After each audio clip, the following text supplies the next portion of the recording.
In a moment, Gareth Jones on Speed. But first, there's just time for a brief look forward to a new programme coming up later. Influences is a documentary series in which famous sportsmen talk about the people who moulded them. This week, Brazilian F1 driver Rubens Barrichello. Aye, that's right. People say that my period driving for Stewart, studying under the Scottish racing driver Jackie Stewart, was a big influence on me, but I can't see it myself. By the way, do you like my truce? It's a Brazilian tartan. You haven't got any haggis, have you? And you can hear that full interview with racing driver Rubens Barrichello later on. But first, it's time to rev up for Gareth Jones on Speed. I'm from Sao Paulo, you know. I am.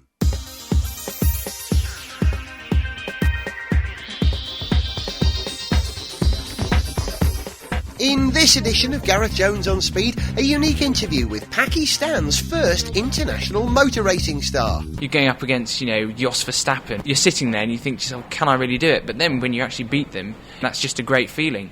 Our parlour game for petrol heads is back, and so's Violet, with a fiendishly high-tech game of Carnections. I'm just going to randomly now hand the controller to Richard and ask you to close your eyes, Richard, OK? You're opening your eyes. And in a new regular strand, Sniff Petrol brings us a characteristically sideways glance at the motoring headlines. In this podcast, driving impressions of the Bugatti Veyron. Jean Todt gets mobbed, and Takuma Sato completes the set by crashing into himself. All that and an awful lot more, right here in the 4th ever edition of Gareth Jones on Speed.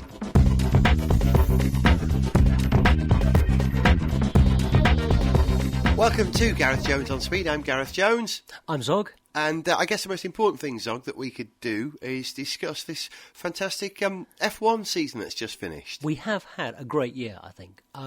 Fernando Alonso, very worthy winner. Although that said, Raikkonen could equally have deserved to win the title. If you were awarding the title purely on merit, I think it could have gone to either of those two drivers. But the main thing for me is that, this has been a year of transition. We're seeing the end of the kind of monolithic Schumacher-Ferrari domination, and it's the new guys. It's Alonso and Raikkonen, and I think it's going to be fantastic watching the scraps over the next couple of years. So you think that the Schumacher dynasty is over? I do, yes, absolutely. I think it is. We've seen not just that. Of course, Michael is beatable and always has been, and he has been beaten. Hey, Damon used to thrash him all the time. and Mika, Yeah, true enough. Worthy opponent. They had some great battles, and obviously Mika got the better of him a lot of the time. And it's easy to forget that Michael does make mistakes. He's vulnerable under pressure. It's just that for a lot of the races in the last few years, he hasn't been under enough pressure, and he's had such a good car under him that the other drivers haven't been able to take the challenge to him. This year, Ferrari didn't come up with such a great car. We can see that despite the amount of money that they spend, they don't always get it right, and other people can build better cars. That's what happened this year, and we'll be seeing that happening again and again. Normal service has been resumed.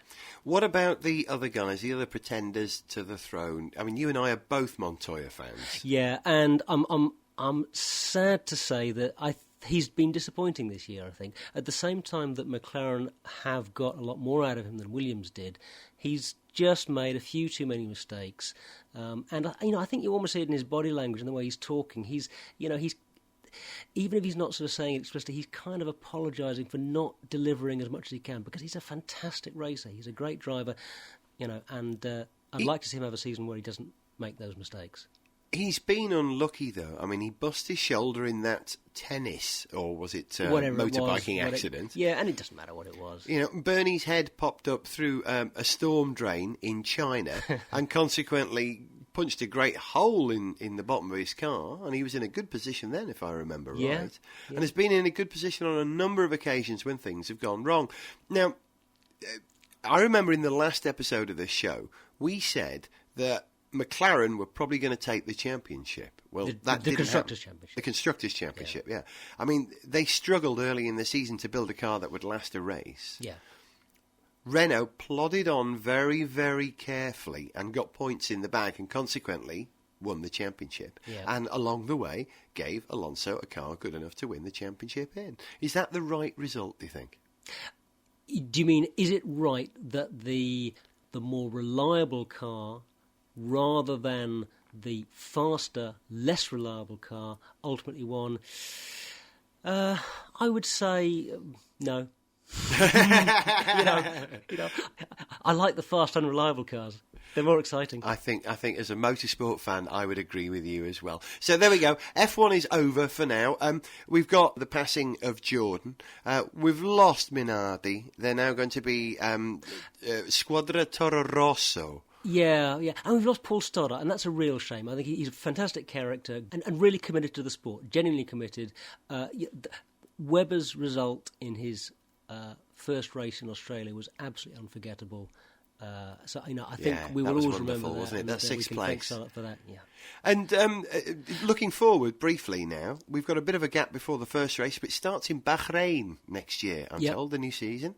And until then, we have the small matter of that other fantastic international motor racing series that's going on, A1GP. Is that going to be interesting enough to keep us going through the next 6 months? I think it is. I think that's going to be a very exciting series to watch. And of course, you're watching it from a slightly better vantage point than most of us. I am actually usually stood in between Scott Speed's car and Robbie Kerr's car, or certainly their garages, the British and the American garage. It can be a dangerous place to be between those two cars. It certainly is a dangerous place to be. But more on A1GP a little bit later in this episode of Gareth Jones on Speed. But for now, F1, sayonara. Sayonara. Gareth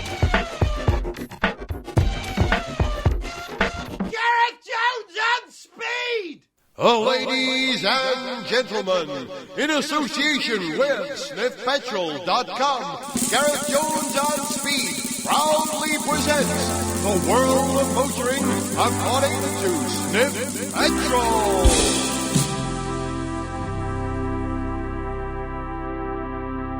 In this podcast, driving impressions of the Bugatti Veyron.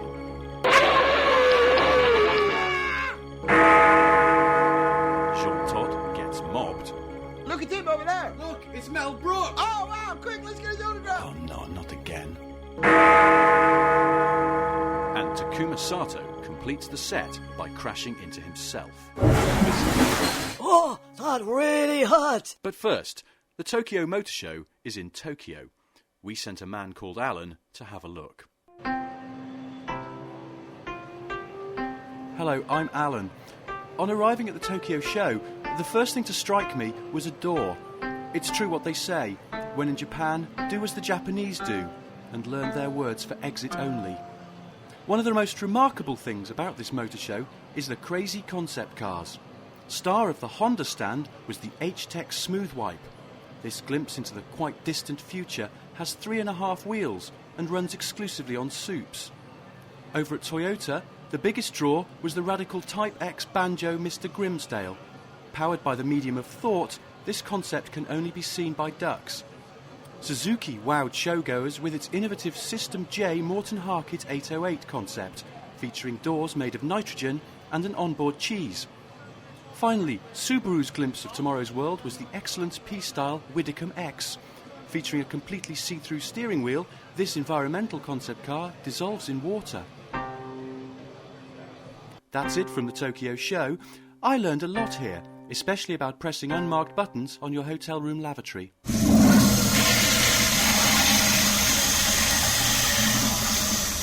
Meanwhile, Jensen Button is going to the cinema with his girlfriend. So, Jensen, what do you want to see? Definitely, I want to watch Serenity. No, wait, I want to watch Broken Flowers. I think Broken Flowers gives me the best chance of enjoying watching a film this season. Right. 2 tickets for Broken Flowers, please. No, definitely. I want to go and see Serenity. Definitely. Meanwhile, over in Norfolk, as Lotus releases first details of its new Europa, based once again on the Elise platform, we spoke to one of the company's engineers. So, David Spork, how long do you think Lotus can endlessly spin more cars off the Elise platform? Well, we were so pleased with the Elise platform that we decided, rather than come up with a new idea, we'd just rehash an old one. So now we have the Elise, the Exige, our new track car, the Europa, And this platform is so versatile, it can be a roadster platform, a coupe platform, a racing car platform, a station platform. You're very tall for someone from Norfolk. No, I'm wearing platforms.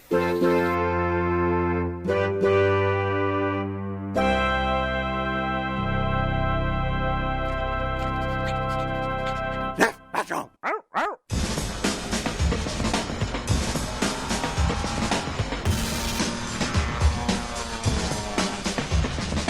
Gareth Jones on Speed. Since it began last month, A1 Grand Prix, the World Cup of Motorsport, has already drummed up quite a following. And not just from established racing nations either. Pakistan, an aspiring newcomer to international motorsport, is fielding a team in A1 GP. And their driver, Yorkshire-born Adam Kahn, is making a name for himself and for Pakistan as a competitive force. Recently, I got the chance to have a chat with Adam and congratulated him on the magnificent pace he's shown in the races so far. He's youthful, Anglo-Asian and full of natural talent. So how does he rate himself against the competition on the A1 grid? You never quite know. You're going up against, Jos Verstappen or, whoever, and you think to yourself, bloody hell, the guy's done F1 for 6 seasons. Gulp. And you're sitting there and you think to yourself, can I really do it? But then when you actually beat them, you know you can do it, and that's just a great feeling. Did you start with karting? Tell me your whole story, your route. Basically, I was on school holidays. I was 16 years old. This was in 2001 in August. We were in a supermarket. I was with my father, and he bumped into this old friend of his, who then invited us to the Donington Park racetrack. Never been there before, only ever seen Formula 1 on the TV. And obviously I'd been a petrolhead. I knew everything about road cars and all that kind of stuff. I was absolutely mad about cars, although I'd never driven one. I didn't do any go-karting or anything. This is just how it happened. I met this team owner in the paddock, and he took a shine to me. He showed me all the cars and said, right, what's that one? And I knew all about them. He said to me, okay, do you want to have a go at driving one? So he took me up into his transporter and showed me his Porsche that he had up there. It was a Le Mans spec Porsche. I was like, wow, amazing. He said, would you like to have a go in it? Just like that. And I was like, yes, please. And I was just absolutely gobsmacked. He said he got his racing driver from out after the race and said, okay, this is Adam. He wants to get a racing licence. Can you help him? Took me down to Silverstone the next day, enrolled me on this course for 5 days, and I got a licence. And basically I knew I was pretty good at driving because I started the course not knowing how to drive a car at all. I was taught how to use the clutch and everything literally the day before, and then at the end I ended up winning both races against some pretty good go-karters and guys who drive high-performance cars on the road and so on. So I managed to beat all of them. Just snowballed on from there. I was at school at the time, just starting my A-levels, and I came back in December to do some racing in the Winter Series Championship Formula Ford, and I finished runner-up in that, first time out, against drivers who'd done it before. So I then went back to school again for the following year and came back. I did 2 Formula 3 tests in the summer, and I came back in the winter to the British F3 Winter Series Championship, which is a really big step up now, with no driving in between that, so it was quite daunting really, but I did very well in that, and I finished runner-up in the scholarship class, and I won my second ever F3 race in my class. I got driver of the day in the motorsport and all that kind of stuff, so I was really happy about that, showing off to my mates like, yeah, school, I'm doing F3 now, and they're thinking, cool, he's going to go into F1 pretty soon, And soon after that race, I got an endorsement from Eddie Jordan. He sort of said, Adam's a good guy, watch out for him in the future and so on. That's worth a lot, isn't it? Something like that. It is. From somebody like Eddie Jordan to say that, it was glowing with pride, I did some races the following year in Europe when I was off from school at the weekends and half term and so on. I did 5 races in Renault V6 in Europe, which is a pretty high-powered car. And I raced around Monaco and Donington Park and Barcelona and Spa and some of the good tracks, which was good experience for the A1 really. And then I went back the following year and did some racing in British F3 because I took a gap year off from school because I was going to go into university, which I did September last year. And I've just finished my first year at university, and now I'm glad to say I've got a year out again from university, and I'm now doing racing full-time, and I hope it continues to go full-time as well for me. The great story that everyone talks about, and concerning you and being a race driver. Here it comes again. Yeah, is the deal with you and a driving licence. Explain. Well, Gareth, I don't have a road car driving licence. But you're one of the quickest guys in a race car out there. Well, I like to think so. It's one of those things because I never got a chance to get a road car licence. I think it takes too long to get one.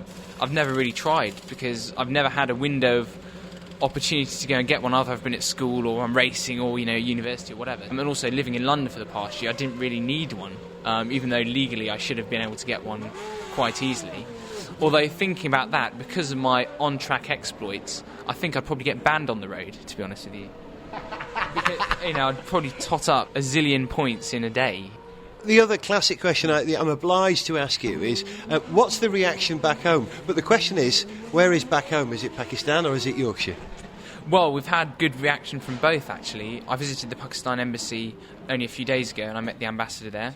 I was invited up there as sort of a guest of honour, so I was incredibly proud about that. And everybody was saying what a fantastic job and the country's all behind you, Adam, so keep at it and keep going. Yeah, I'm incredibly proud for that. And also back home in Yorkshire as well. I've had good radio coverage and a lot of the British Asians who are very similar to myself from not being born in Pakistan but, having those cultural roots and so on up in Bradford, Leeds, East Yorkshire, West Yorkshire. I've had a very, very good press coverage there, so I'm very pleased about that as well. Hopefully, the people power will help me. Genko, Fizzico, Jensen Button, Juan Pablo, Montoya, Fernando Alonso. I like them to crash. I'm very pleased to say that, as ever, you guys have been writing to us here at On Speed at GarethJones.tv. A couple of mails. The first one, which comes from San Francisco in California. Oh, no, good. Here we've got some listeners on the other side of the pond. Hey, great show, guys. I noticed that throughout the year, Fernando Alonso's English has got better and better. And he's even started to lose his Spanish accent. In fact, when you interviewed him the other week, he sounded positively British. Can you explain this? That's from Nigel Phillips, San Francisco, California. Zog, the explanation? Well, he's working in an international market, so, working with a lot of English guys, obviously, at Enston, so, it's rubbing off. He's picking up the language. Yeah. But when we interviewed him, are you certain it was actually Fernando Alonso you interviewed? He was wearing the overalls, he was the right height. I think it was Fernando. It looked like Fernando. What can I say? Was he sort of a little bit grumpy around about bedtime? He wasn't really good at staying up late, and he was kind of fidgety, Sounds like it definitely was Fernando Alonso to me. Another mail now. This one from Peter Thomas from Henley-on-Thames in Oxfordshire, England. My wife and I enjoy listening to your show together. We both love cars and driving. However, because I have to commute 40 miles and back every day into central London, my wife has been putting pressure on me to buy a Toyota Prius.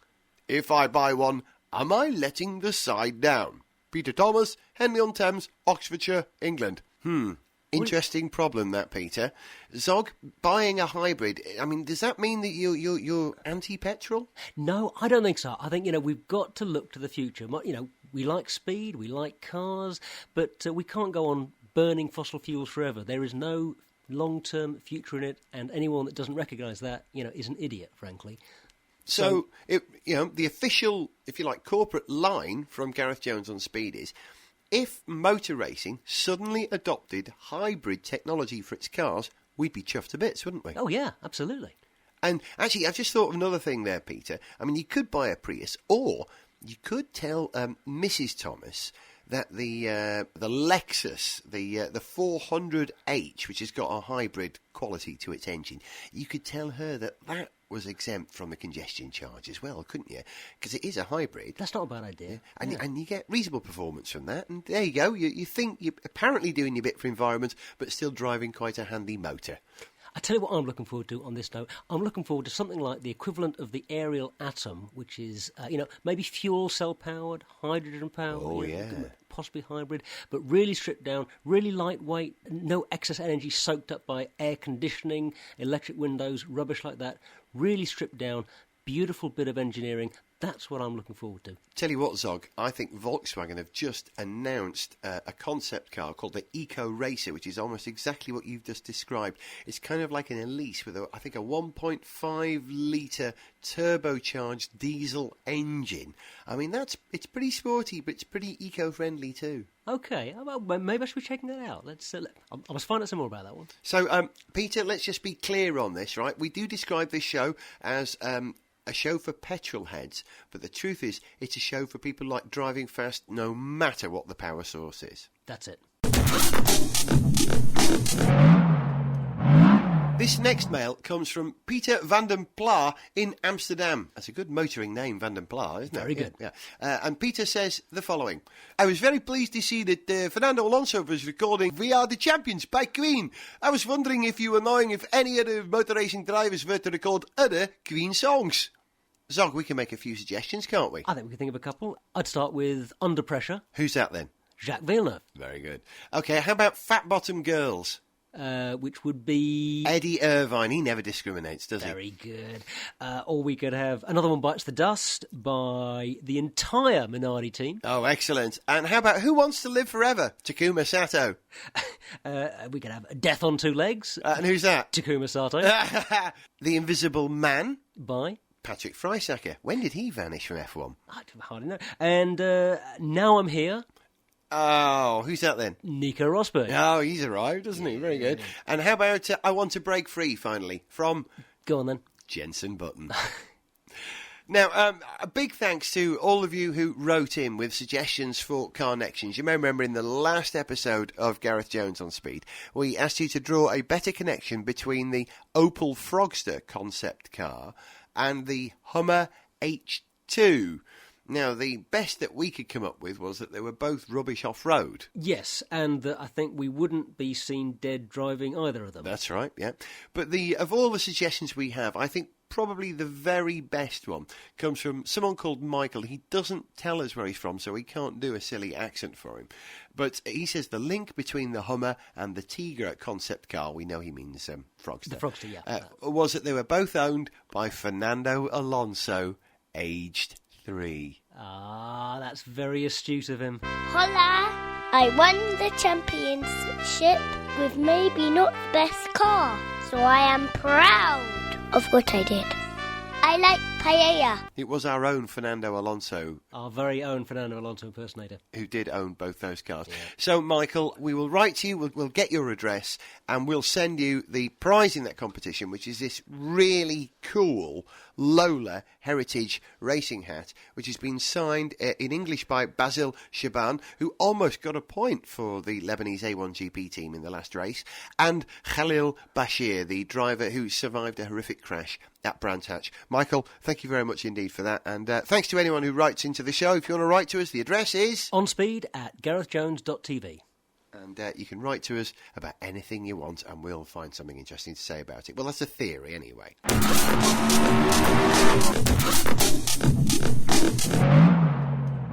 The world of motoring according to Sniff Petrol. People whose names sound like F1 drivers, number 1. Hello, I'm Lorraine Carthagena. You wouldn't believe some of the post I get. Meanwhile, at the former MG Rover factory in Longbridge, the Chinese lift and shift operation continues apace.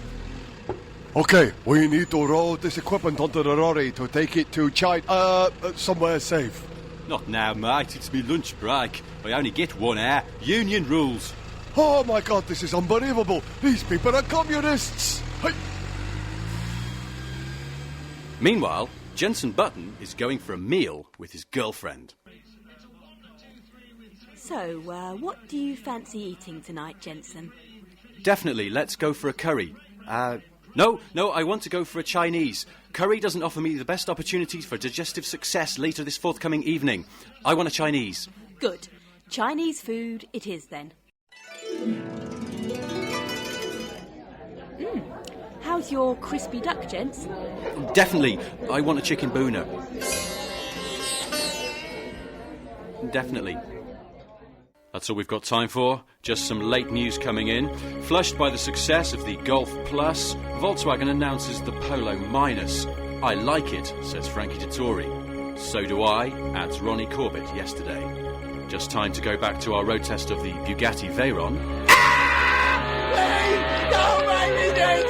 I can't breathe! And Nigel Mansell's voice becomes just one long noise. Well, obviously I'm very disappointed about it.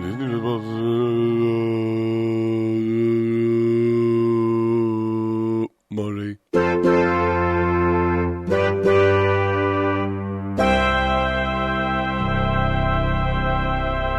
Voor ongeschreven filming geëerde ellebogen listen to sniffpetrol.com. It was normal. Richard Porter of Sniff Petrol, who created those inserts for Gareth Jones on Speed today, joins us in the Gareth Jones on Speed living room. Richard, nice to have you with us, man. Like the bad penny, I'm back again. Sorry.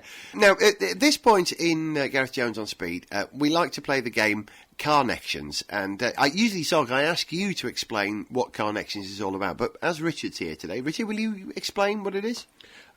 Yes, essentially you play cards and remove a piece of clothing every time you... No. That's the other game, that's right. Not that Sorry. one. No. Yes, we're shown two cars, and we have to guess a link between them. It can be completely abstract or a literal link.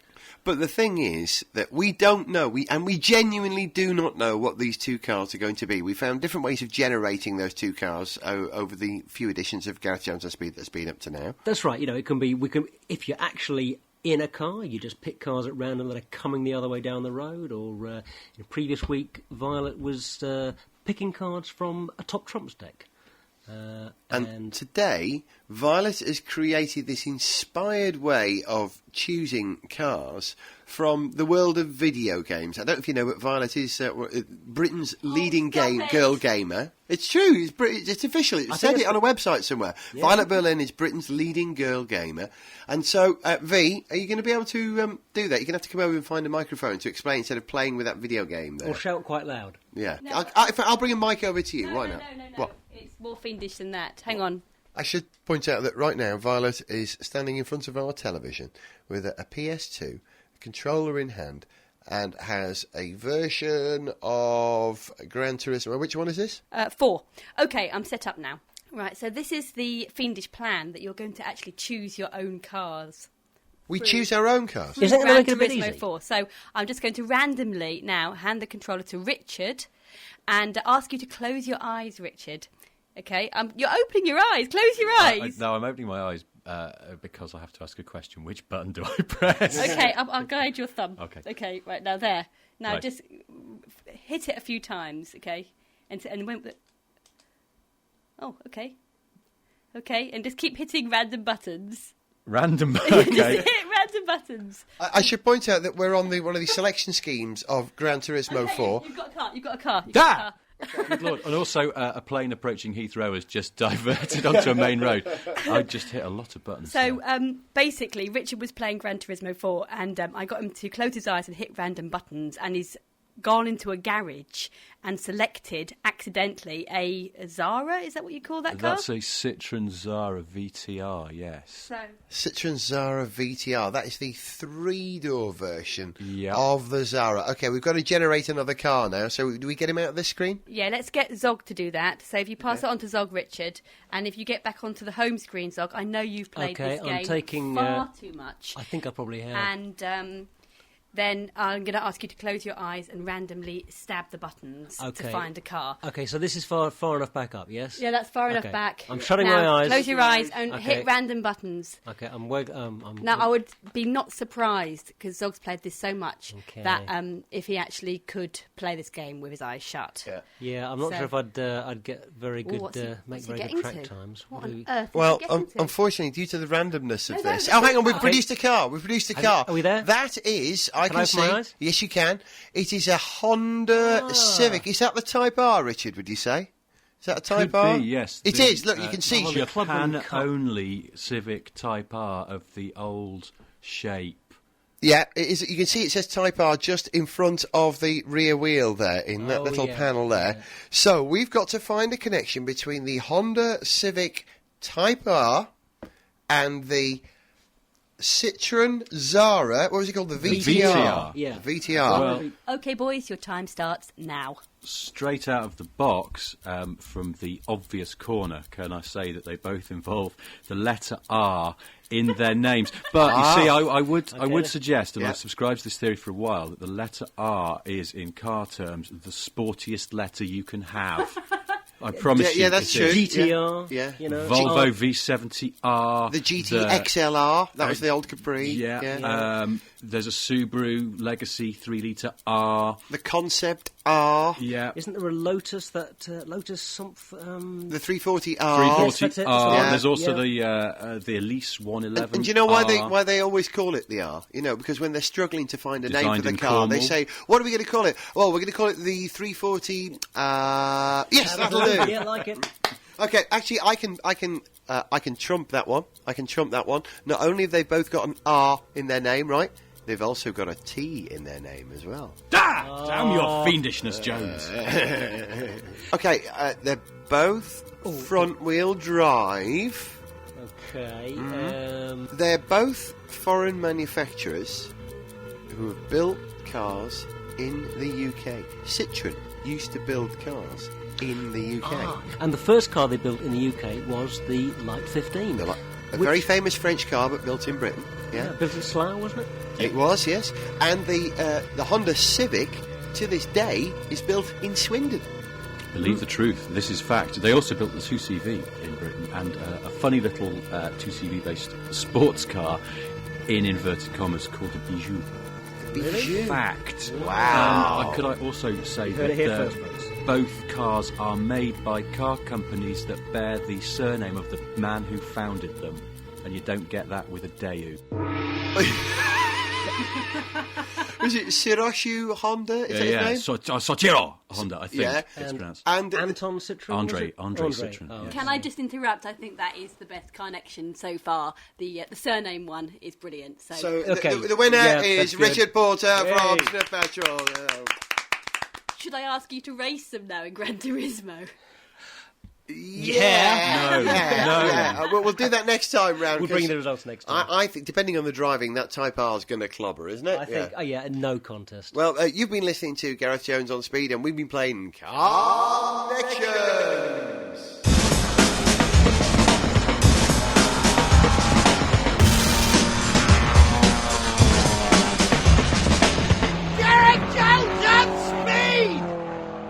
That's it. You've been listening to the 4th ever episode of Gareth Jones on Speed. I'm Gareth Jones, and next week I'm going to be Michael Collins, the member of the Apollo 11 crew who no one ever remembers. I'm Violet Berlin, and next week I'm going to be Sharon Osbourne.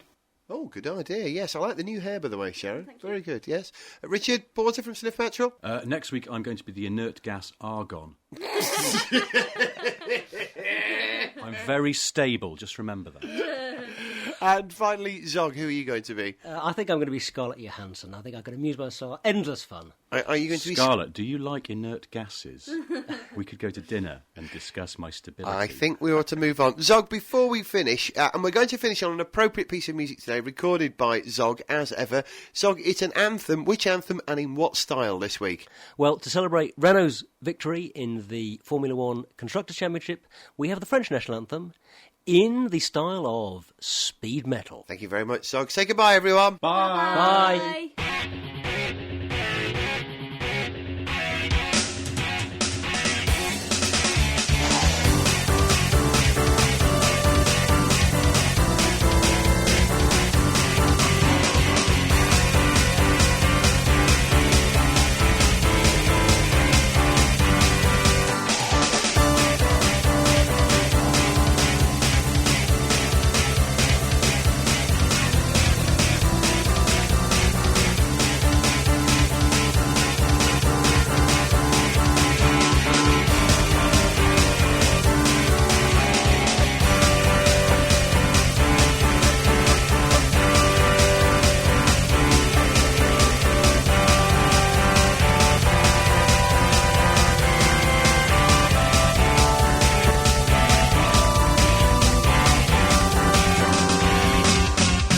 Meanwhile, Jensen Button has some bad news for his girlfriend. Jensen, I can't believe you're breaking up with me. Definitely. I believe that being single offers me the best chance of success at the nightclub I'm going to tomorrow. Fine. Get out.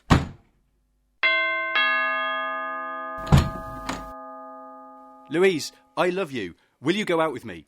Definitely. Definitely. Gareth Jones on Speed was a decisive production. Definitely.